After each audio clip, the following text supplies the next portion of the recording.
जय गुरुदेव, जय जगजननी, जय जगपालक, जय हिंद, जय भारत। कैसे हैं मेरे दोस्तों? आइए मैं आज आप लोगों के साथ श्रीमद् भगवत गीता से संबंधित कुछ विशेष वार्तालाप करेंगे, जिससे आपके हमारे जीवन में एक नई प्रेरणा का उद्घोष होगा और हम लोग एक नई दिशा में आगे बढ़ेंगे। तो सबसे पहले श्रीमद् भगवत गीता से संबंधित उनकी भूमिका जानेंगे कि श्रीमद् भगवत गीता की हमारे जीवन में, आपके जीवन में भूमिका क्या है। Okay, let's start. ओम अज्ञानतिमिरान्धस्य ज्ञानम अज्ञानम शलाक्या चक्षुरुन्मीलितं येन तस्मै श्री गुरुवे नमः। श्री चैतन्यमन्यभीष्टं स्थापितं येन भूतले स्वयं रूपा कदा मह्यं ददाति स्वपदान्तिकम्।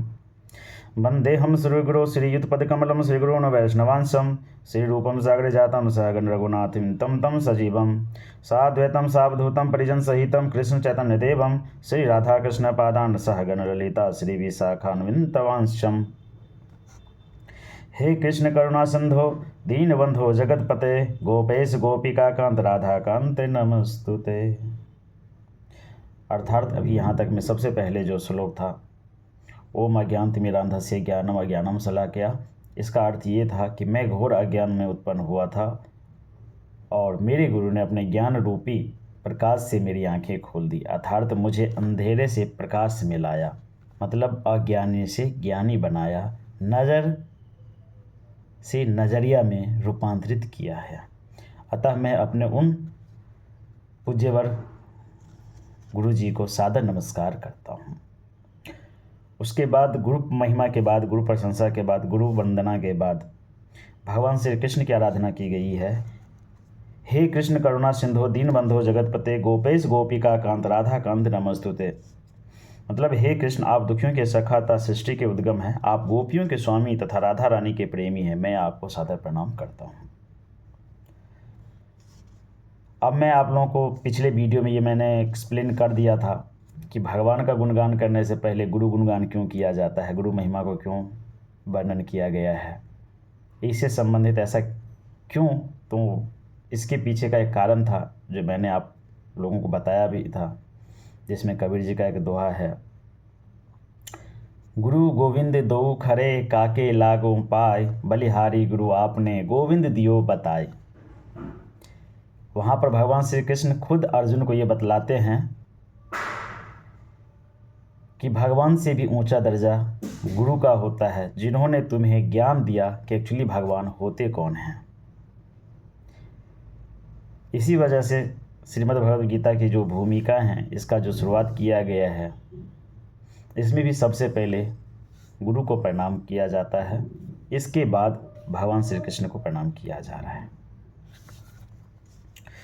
तप्त कांच गौरी रांधे वृंदावने श्री वृषभानु सुते देवी प्रणामी हरि प्रिये।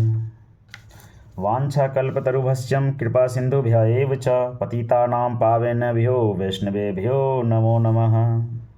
श्री कृष्ण चैतन्य प्रभु नित्यानंद श्री अद्वैत गदाधर श्री वसादि गौर भक्त वृंदम। हरे कृष्ण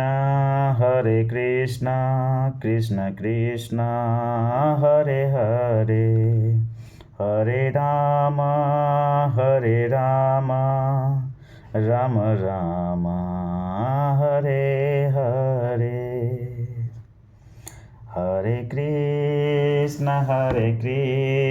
कृष्ण कृष्ण हरे हरे, हरे राम राम राम हरे हरे। चलिए अब मैं आप लोगों से संबंधित बात करना चाहता हूँ। कृष्ण और कृष्णा, राम और रामा में क्या अंतर होता है? आप मुझे कमेंट बॉक्स में नीचे लिख करके मेंशन कीजिएगा कि कृष्ण का मतलब क्या है, कृष्णा का मतलब क्या होता है, राम का मतलब क्या होता है और रामा या रमा का मतलब क्या होता है। क्योंकि कहा जाता है कि शब्द का अगर अर्थ सही से ना समझ में आए तो फिर वो अनर्थ कर जाता है। भगवत गीता के चतुर्थ अध्याय में भगवान कहते हैं, इयं विवस्वते योगम प्रोक्ता वाहन वम्यम विवस्वा उन्मवे प्रा मनुरिच्छवाकवे वृत एवं परम प्राप्तिमं राजर्षियो विदु सह कालने महता योगो नष्टः परन्तप सह एवायं मया तेह योगः प्रोक्ता पुरातना भक्तोऽसि मे सखा चेति रहस्यम हयोति द्वितीयम्। यहाँ पर भगवान अर्जुन को सूचित करते हैं कि भगवत गीता की यह योग्य पद्धति सर्वप्रथम सूर्यदेव को बताई गई।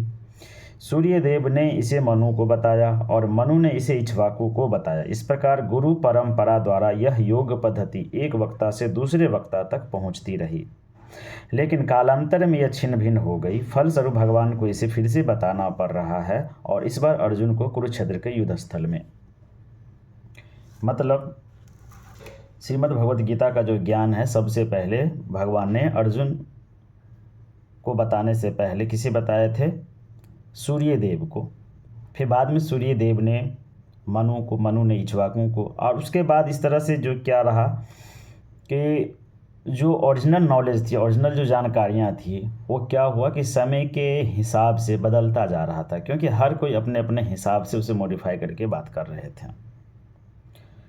इसलिए भगवान श्री कृष्ण कहते हैं कि इस बार मैं वही नॉलेज मैं आपको दे रहा हूँ, ताकि यहाँ, और ये सोच के दे रहा हूँ कि आप मेरे प्रथम स्टूडेंट हैं, आप प्रथम एडवर्टाइज़र होंगे, प्रथम प्रचारक होंगे, जो मेरे इस ज्ञान को आप इस दुनिया में विस्तारित करेंगे, फैलाएंगे, और मुझे ये पता चलेगा कि यहाँ से अब शुरुआत हो रहा है, आपके यहाँ से।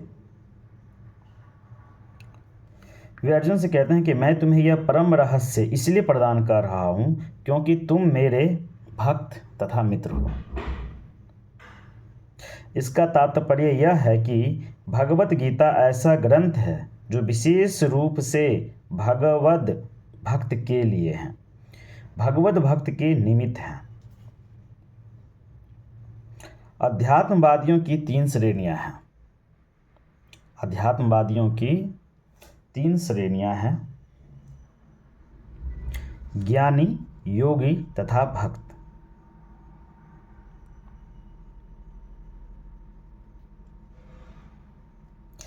अब ज़रा एक चीज़ पे फोकस कीजिए कि यहाँ पर एक बात बोली गई है कि अध्यात्मवादियों की 3 श्रेणियाँ हैं। मतलब आध्यात्मिक होने के लिए केवल आपका भक्त हो जाना आध्यात्मिकता नहीं कहलाता है, क्योंकि बहुत सारे लोगों के मन में क्या होता है कि वो धर्म को पूजा पाठ से जोड़ देता है, कि धर्म वही निभा रहा है जो पूजा पाठ कर रहा है, जो कि अपने आप में गलत है।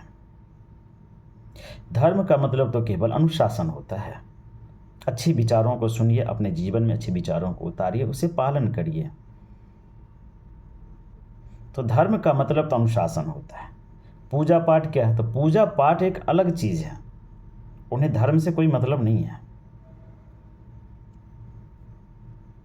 क्योंकि पूजा पाठ आपका एक तरीका हो सकता है कि धर्म करने का, लेकिन पूजा पाठ ही धर्म है ऐसा बिल्कुल नहीं है। इसलिए कहा गया है कि अगर सिर्फ पूजा पाठ करने से अगर आप ये साबित करते हैं कि आप आध्यात्मिक हैं तो गलत है, क्योंकि यहाँ आध्यात्मिक, हाँ ये ज़रूर है कि पूजा पाठ भी आध्यात्मिकता को व्यक्त करने का एक तरीका है। इसलिए इसमें स्पष्ट कहा गया है कि अध्यात्मवादी 3 तरह के होती हैं। एक तो भक्त, जो लोग पूजा पाठ करते हैं, प्रत्येक दिन अच्छे तरीके से पूजा पाठ करते हैं, जो भगवान के भक्त होते हैं, भगवान पे पूर्ण रूप से विश्वास करते हैं। एक वो हैं आध्यात्मिक लोग। दूसरा होते हैं योगी, जो संन्यास आश्रम को धारण करते हैं, इस जगत को छोड़ करके संन्यास आश्रम में चले जाते हैं, केवल प्रभु लीन में रहते हैं, तो वो है योगी, वो भी आध्यात्मिक हैं। और तीसरा है गृहस्थ आश्रम के लोग, जो आध्यात्मिक होते हैं, वो हैं ज्ञानी, अर्थात जिसमें ज्ञान है वो भी आध्यात्मवादी होते हैं। इसलिए बहुत सारे ऐसे ज्ञानी पुरुष को देखेगा जो पूजा पाठ में लीन नहीं होता है, संन्यास आश्रम में भी नहीं रहता है, लेकिन उसकी आत्मा इतना शुद्ध होता है, इतना पवित्र होता है कि वो आध्यात्मिकता की चरम सीमा पर होते हैं। और सबसे कठिन कार्य यही है, गृहस्थ आश्रम में रह करके आध्यात्मवादी रहना। इसलिए कहता हूँ, गृहस्थ आश्रम में रह करके अगर आपको आध्यात्मवादी बननी है तो आपके पास ज्ञान का होना बहुत ज़रूरी है। इसलिए मैं कहता हूँ, कोई भी शैक्षणिक ज्ञान या शैक्षणिक योग्यता आध्यात्मिक ज्ञान के अभाव में अधूरा रह जाता है। इसलिए अगर आप इस जीवन को बहुत अच्छे से जीवन जीना चाहते हैं तो लगभग या पूरा पूरा आप ये मान लीजिए कि आपके पास बैलेंस करना आना चाहिए शैक्षणिक ज्ञान और आध्यात्मिक ज्ञान को। पर ना आध्यात्मिक ज्ञान में भी कुछ ऐसी चीज़ें हैं जो बहुत ज़्यादा अंधविश्वास की ओर लेकर आपको चला जाएगा, तो वहाँ पर शैक्षणिक ज्ञान आपको रोकता अवेयर करता है। और शैक्षणिक ज्ञानों में कुछ ऐसी चीज़ें हैं जो आपको आगे बढ़ाने के चक्कर में इतना आगे निकाल देगा कि आप खुद अपने प्रायों को भूल जाते हैं। तो कहीं ना कहीं शैक्षणिक ज्ञान और आध्यात्मिक ज्ञान को बैलेंस करने के लिए आपके पास ज्ञान का होना अति आवश्यक है। और यदि सही ज्ञान आपके पास रहेगा तब जाकर आप इस गृहस्थ आश्रम में ज्ञानी बनकर आध्यात्मवादी हो सकते हैं, जो कि अपने आप में बहुत बड़ा टफ टास्क है। इसलिए सबसे उत्तम आश्रम गृहस्थ आश्रम को माना गया है, क्योंकि इसमें यदि कोई रह करके जी करके अपने आप को मेंटेन कर पाता है, आध्यात्मिक बन पाता है, तो ये सबसे कठिन सफ़र है। और यदि इसे कोई पूरा कर लेता है तो वाकई में बहुत प्रशंसनीय और अविस्मरणीय होता है।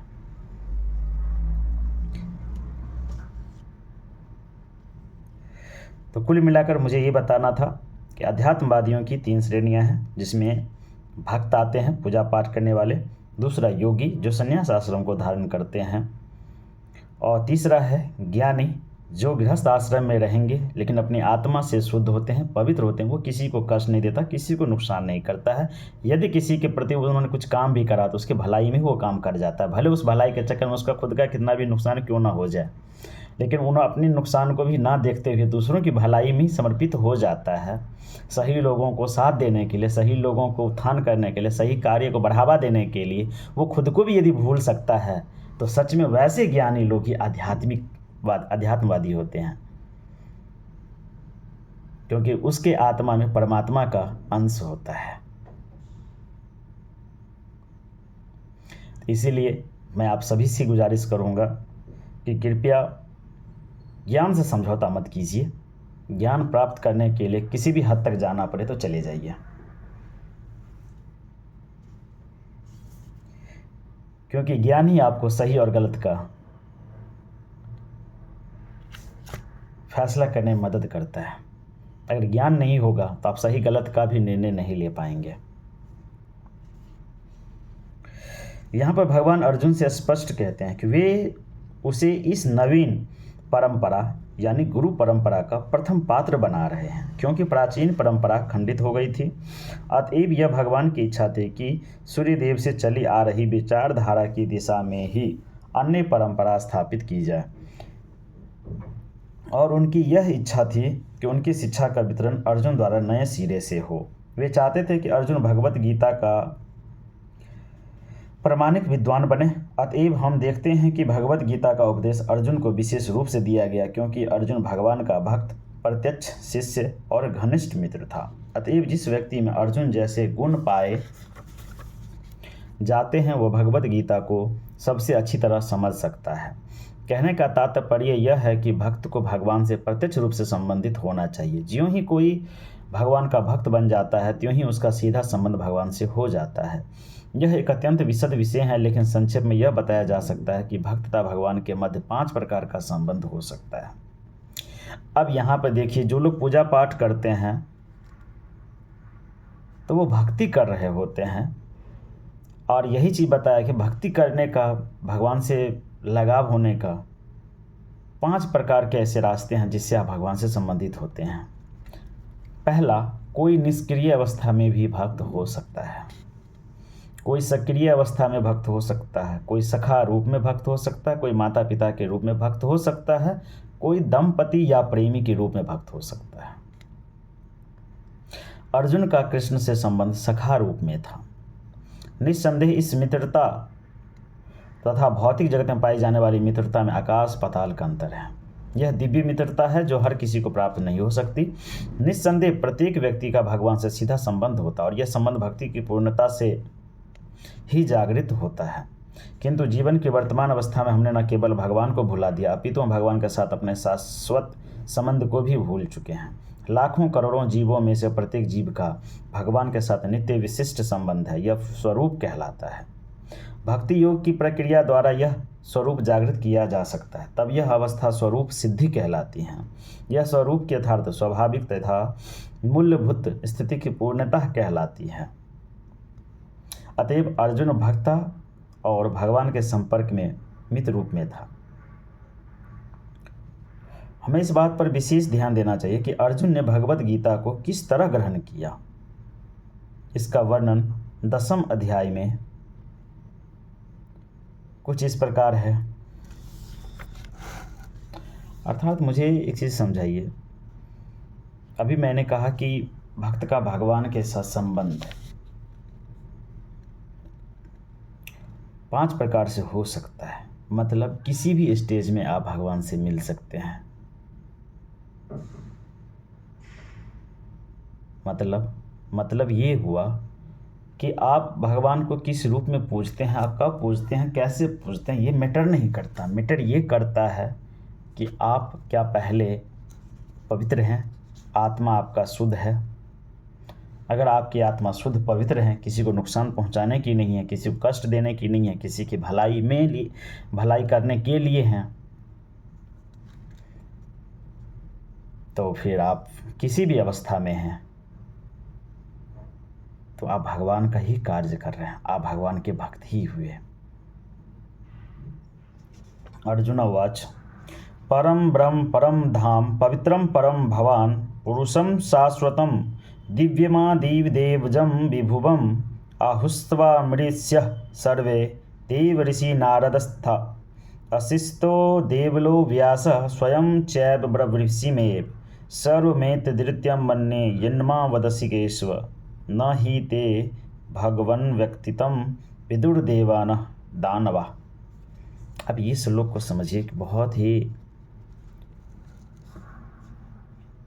इंस्पायरिंग श्लोक हैं, जिसे आप समझ गए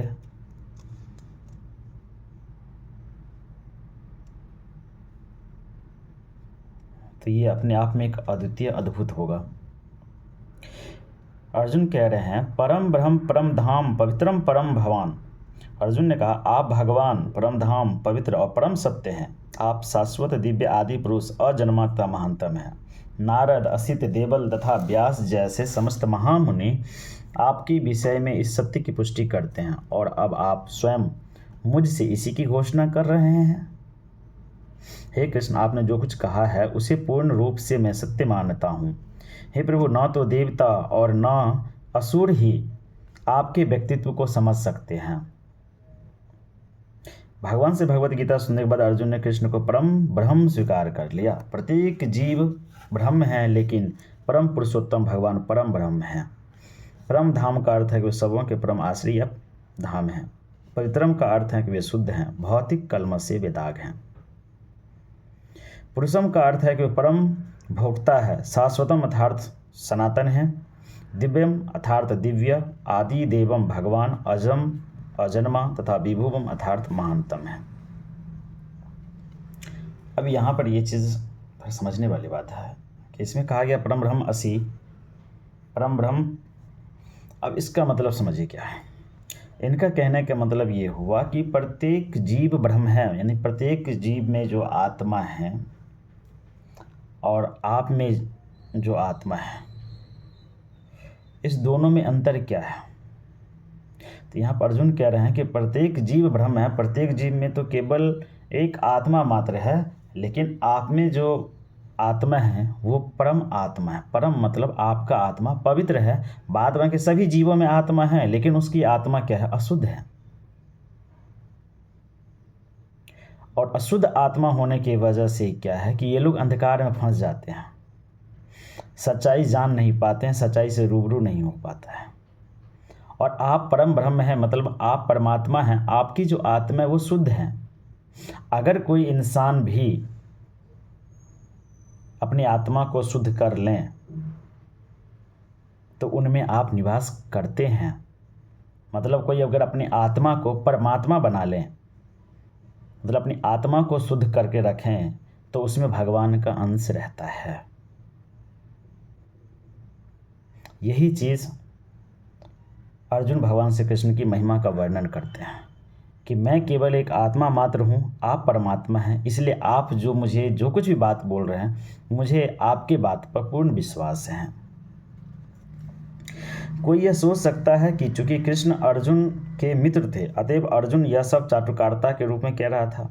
लेकिन अर्जुन भगवत गीता के पाठकों के मन से इस प्रकार के संदेह को दूर करने के लिए अगले श्लोक में इस प्रशंसा की पुष्टि करता है, जब वह यह कहता है कि कृष्ण को मैं ही भगवान नहीं मानता, अपितु नारद, असित, देवल, व्यास देव जैसे महापुरुष भी भगवान मानते हैं। ये सब महापुरुष हैं जो समस्त आचार्यों द्वारा स्वीकृत वैदिक ज्ञान का वितरण करते हैं। अतएव अर्जुन श्री कृष्ण से कहता है कि वे जो कुछ भी कहते हैं उसे वह पूर्ण सत्य मानता है। अर्जुन यह भी कहता है कि भगवान के व्यक्तित्व को समझ पाना बहुत कठिन है, यहाँ तक कि बड़े बड़े देवता भी उन्हें नहीं समझ पाते। अतएव मानव मात्र भक्त बने बिना भगवान श्री कृष्ण को कैसे समझ सकता है। मतलब अब यहाँ पर एक शब्द और समझिए। पहला अंतर था जिसमें अर्जुन भगवान की महिमा का वर्णन करते हैं कि परम ब्रह्म असि, कि प्रत्येक जीव तो केवल एक आत्मा है, आप परमात्मा हैं, इसलिए मुझे आपकी बातों पर विश्वास है। और दूसरी बात यह है कि मैं एक व्यक्ति के रूप में हूँ जबकि आप एक व्यक्तित्व हैं। फिर भला कोई एक व्यक्ति किसी व्यक्तित्व को कैसे समझ सकता है। इसलिए आपके व्यक्तित्व को समझना देवी देवताओं के वश की भी बात नहीं है, तो फिर भला एक व्यक्ति, नॉर्मल व्यक्ति आपको क्या समझ पाएंगे। इसीलिए मैं आपको केवल भगवान नहीं मानता हूँ, अपितु जितने भी उस समय के प्रकांड विद्वान और महामुनि थे वे सब भी आपको भगवान मानते हैं। इसलिए मुझे आपकी बातों पर कोई शंका नहीं है। अतः भगवत गीता को भक्ति भाव से ग्रहण करना चाहिए। किसी को यह नहीं सोचना चाहिए कि वह कृष्ण के तुल्य हैं, न ही यह सोचना चाहिए कि कृष्ण सामान्य पुरुष हैं या कि एक महान व्यक्तित्व हैं। भगवान श्री कृष्ण साक्षात पुरुषोत्तम भगवान हैं। अतएव भगवत गीता के कथानुसार भगवत गीता को समझने का प्रयत्न करने वाले अर्जुन के कथनानुसार हमें सिद्धांत के रूप में कम से कम इतना तो स्वीकार कर लेना चाहिए कि श्री कृष्ण कोई इंसान नहीं बल्कि भगवान है, और उसी विनीत भाव से हम भगवत गीता को समझ सकते हैं। जब तक कोई भगवत गीता का पाठ विनम्र भाव से नहीं करता तब तक उसे समझ पाना अत्यंत कठिन है, क्योंकि यह एक महान रहस्य है। अब कहा जा रहा है कि कोई भी इंसान इस गीता का पाठ कर ले तो इसका मतलब ये नहीं कि वो सब कुछ समझ जाएगा, क्योंकि इसे समझने के लिए सबसे पहले उन्हें अनुशासन में रहना जरूरी है। अनुशासन का मतलब होता है विनीत भाव, विनम्र भाव से अपनी आत्मा को शुद्ध करके इसे पढ़ना होगा।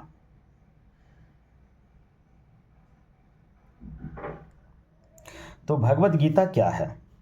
भगवत गीता का प्रयोजन मनुष्य को भौतिक संसार के अज्ञान से उबारना है।